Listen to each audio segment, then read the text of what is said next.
Hi, everybody. Mr. Gurley, and I have Chapter 2 of the BFG, which is Who? It wasn't a human. It couldn't be.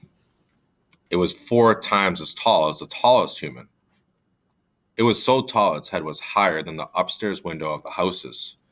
Sophie opened her mouth to scream, but no sound came out. Her throat, like her whole body, was frozen with fright. This was the witching hour, all right.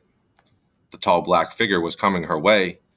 It was keeping very close to the houses across the street, hiding in the shadowy places where there was no moonlight. On and on it came, nearer and nearer, but it was moving in spurts. It would stop, then it would move on, then it would stop again. But what on earth was it doing? Aha! Sophie could see now what it was up to. It was stopping in front of each house. It would stop and peer into the upstairs window of each house in the street. It actually had to bend down to peer into the upstairs windows. That's how tall it was. It would stop and peer in, and then it would slide on to the next house and stop again, and peer in, and so on all along the street. It was much closer now, and Sophie could see it more clearly. Looking at it carefully, she decided it had to be some kind of person. Obviously, it was not human, but it definitely was a person. A giant person, perhaps. Sophie stared hard across the misty moonlit street. The giant, if that's what he was wearing a long black cloak. In one hand, he was holding what looked like a very long, thin trumpet. In the other hand, he held a large suitcase. The giant had stopped now, right in front of Mr. and Mrs. Gucci's house.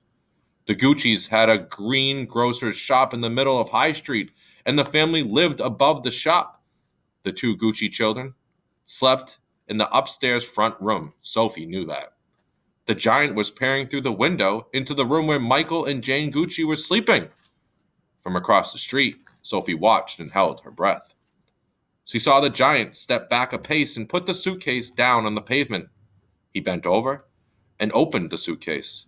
He took something out of it. It looked like a glass jar, one of those square ones with the screw top. He unscrewed the top of the jar and poured what was in it into the long trumpet thing. Sophie watched, trembling. She saw the giant straighten up again, and she saw him poke the trumpet in through the open upstairs window of the room where the Gucci children were sleeping. She saw the giant take a deep breath and woof, he blew through the trumpet.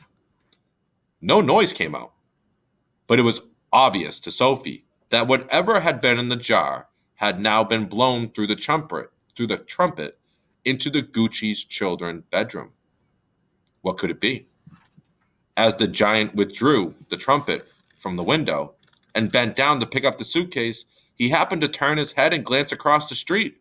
In the moonlight, Sophie caught a glimpse of an enormous, long, pale, wrinkly face with the most enormous ears.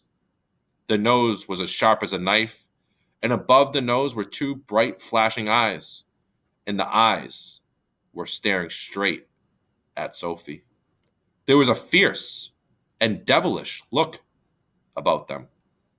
Sophie gave a yelp and pulled back from the window. She flew across the dormitory and jumped into her bed and hid under the blanket. And there she crouched, still as a mouse, tingling all over.